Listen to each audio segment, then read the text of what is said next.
Hi friends అని చెప్పాలా. Hi friends.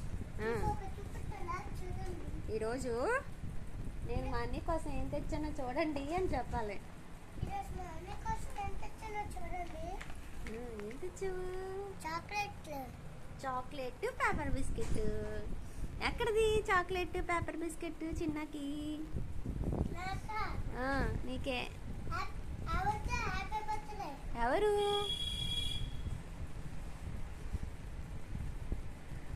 ఎవరా ఫ్రెండ్? గర్లా బాయా? గర్లా నీ క్లాస్మేటా? హ్యాపీ బర్త్డేకి ఇచ్చిందా నీకు? నువ్వు తిన్నావు మరి? అన్నీ కొంచెమా? ఓకే సరే, ఇంకేమైనా ఉన్నాయా చెప్పి? సరే అయితే మరి బాయ్ చెప్పే ఫ్రెండ్స్కి. బాయ్.